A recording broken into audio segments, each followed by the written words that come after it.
Hey guys, what's up? Happy Monday and welcome back to our channel. If you're new here, my name's Alexis. I post new videos here every single Monday, so subscribe. This week on our channel is Storytime Week, and after thinking long and hard about this, I decided the story that I want to tell you guys today. So this story took place not that long ago. It was my 16th birthday, so about 2 years ago. So for my birthday that year, my family and a few close friends of mine went up to LA to hang out and watch a show up there.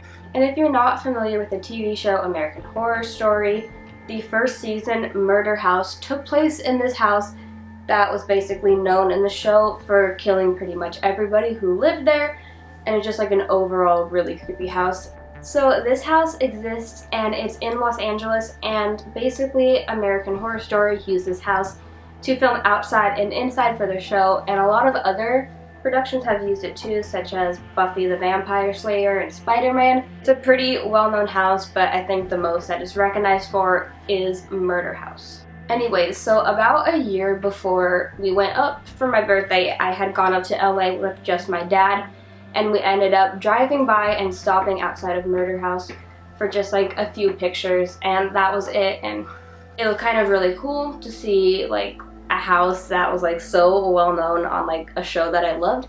And so skipping ahead a little bit, on my 16th birthday, we went up to see the play.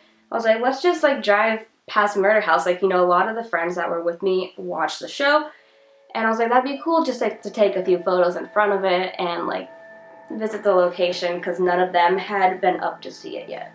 So the show that we went up to see had ended. We went and ate dinner, and then we all drove to Murder House.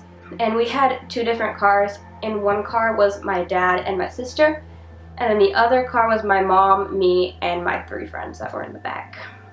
So anyways, we got to Murder House and we got out and we took a few photos, and it was pretty cool. And like, at the time, there were two guys who were actually living in the house, and so we got out of the car, we took a few photos in front of Murder House. It was really fun.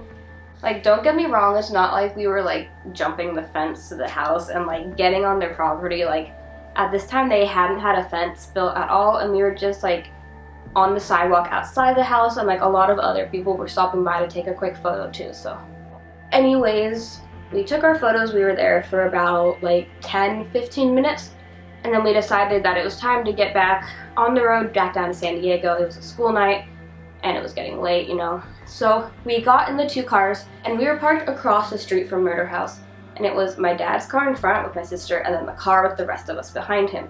And so we were getting ready to go, and my dad like pulls out from the curb, and all of a sudden like a huge truck comes and literally smacks into him, like fully. Like, it wasn't like a little like swerve to miss the car. Like, he fully impacted, hit my dad's car, and kind of drove off a little bit down the street. I don't really know how to explain this moment besides like pure shock. Like, none of us moved for like what seemed like 5 whole minutes. Like, you know how in like movies or something, when something like traumatic happens, they move in like slow motion? That's what it actually felt like. It was like, honestly, the scariest moment of my life was those few seconds that we just sat there completely motionless, just like, oh my god. I remember my mom was in the front seat, and like after a few seconds she was like, John just got hit. And like the rest of us, like me and my friends, are just in the seat, in the car, like. So after literally an eternity, my mom gets out of the car and she runs over to my dad's side. And at that point, I finally come to my senses, and it's like, oh my god, like they were just in a car accident. So I too get out of the car and I run over to my sister's side. She was in the passenger seat. And the first thing I see when I get out of the car is literal glass covering the whole street. Like, that's one of the scariest sights to see. And the next thing I notice when I get to the car is that the airbag had inflated, and I've never in my life seen a car accident where the airbag has had to go off. And so that definitely freaked me out. Like, there was like a million thoughts going through my head at that point. Like, oh my god, like, I don't even know if my dad's okay. Like, the airbag's inflated, I can't even see him. But anyways, I get over to my sister's side, and she at this point is getting out of the car, and she, thank God, was fine. She was just really shaken up, and I think she had like bruised her knee from the impact, but other than that, she was completely fine, and I was so thankful for that. And once I got her out of the car, we went over to where we could see the driver's side where my dad was, and he, thank God, also got out of the car.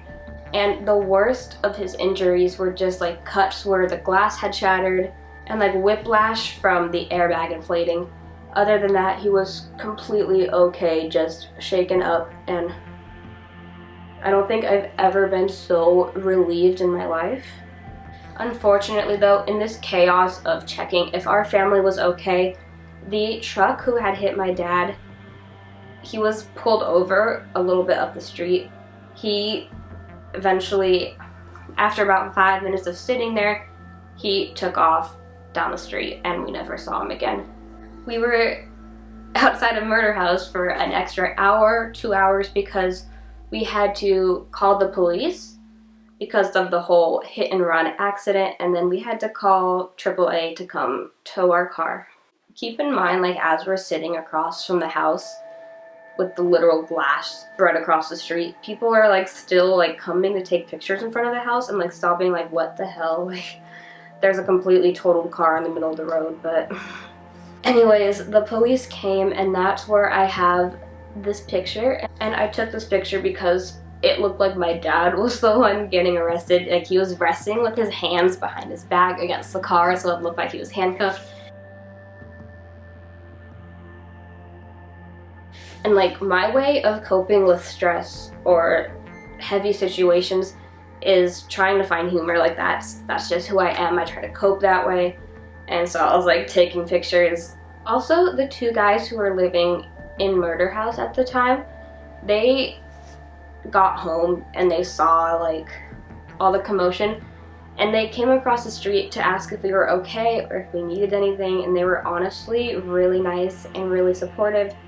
Anyways, we ended up having to call a tow truck to drive my dad and my sister back down to San Diego. And after about an hour and a half, 2 hours, my mom and I eventually had to leave because we had to take my friends home. Like, as I said, it was a school night. We just drove back to San Diego, and a tow truck eventually came and got my dad and my sister and drove them back to San Diego. And this was literally the longest and quietest car ride of my life, because I think all of us in the car were still very shook, very taken back about what had happened. The hardest thing that night was to fall asleep, because you've known, if you've seen like anything traumatic, I'm sure that you close your eyes and the scene like replays in your head over and over again. And it's like the scariest thing. That's my story. Our car ended up being totaled, and we had to get a new car, which sucked. But yeah, that's my story time about how we almost died in front of the infamous murder house. So what turned out to be like the best 16th birthday party turned out to be like a complete nightmare. It is so scary, but I'm so thankful that they were okay and that everybody was okay. I guess the moral of my story time today is to just be overly cautious when you're driving. Even if you're driving safe, somebody else could not be, and you should always just watch out for that and be safe on the road. But yeah, that's gonna wrap up my story time today. It kind of, I know, took a darker turn, and I'm not used to talking about sensitive stuff like that on camera. I hope I made enough sense that you could understand what I'm trying to say. And yeah, all the channel's social media links will be in the description down below, as well as my personal channel. I post new videos there every Wednesday, and I will see you all next Monday with another video on this channel. Bye.